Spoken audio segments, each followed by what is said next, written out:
Greetings, esteemed viewers. A press release was issued in April about the pilot project for real-time fire engine dispatch in response to signs of EV fires.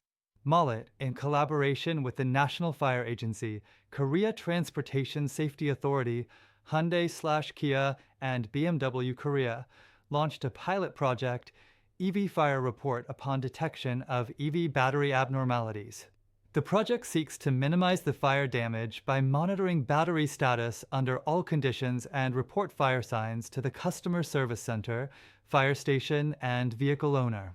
The authority will continue to increase the number of subject vehicle manufacturers and vehicle models. The vehicle manufacturers taking part in the project are expected to review the technical and administrative requirements necessary for detecting and reporting EV fires. A bill proposal on used batteries was introduced in March. This bill proposal seeks to secure the entire life cycle safety of traction batteries and promote the used battery industry. The bill mandates the performance evaluation before separating used batteries from EV, etc., and the safety inspection before selling EV, etc., with remanufactured batteries. In addition, the bill establishes the standards for storing and transporting the used batteries.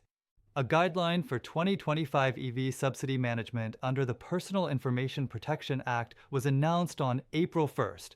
Provision of EV subsidy under the Air Environment Conservation Act (ACA) aims to promote the supply of qualified zero-emission vehicles (BEVs). To qualify for the subsidy, EVs shall meet the performance requirements specified in the guideline for EV subsidy management, such as driving range in ambient and cold temperatures, energy efficiency, battery specifications, and charging conditions. However, the authority has recently strengthened supervision over the vehicle manufacturers to prevent potential violations of personal information protection in connected vehicles. Accordingly, the revision of the guideline restricts the use, provision, and overseas transfer of personal information for purposes other than intended. A guideline for 2025 EV subsidy management regarding additional subsidies tied to price discounts was announced on April 21st. This guideline for 2025 EV subsidy management revises the formula of calculating the additional subsidy based on the vehicle price discount. The guideline specifies new discount ranges for the additional subsidy.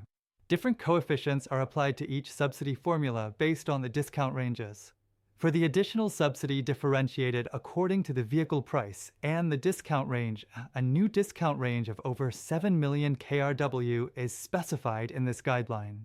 A regulation for the certification and investigation of vehicles and vehicle parts, including traction battery cell information and more, was announced in April. The enforcement rule of MBMA, Mollet Decree No. 1435, promulgated on December 31, 2024, effective on February 21, 2025, mandates the provision of information such as the traction battery cell manufacturer, cell type, and main raw material in the vehicle specification table. This revision of the regulation for certification and investigation of vehicles and vehicle parts specifies the detailed methods for filling the above information in the vehicle specification table. Additionally, this revision clarifies the application date of vehicle safety standards for the imported vehicles self-certified without undergoing a technical review and safety inspection, as previously delivered to manufacturers through authoritative interpretation.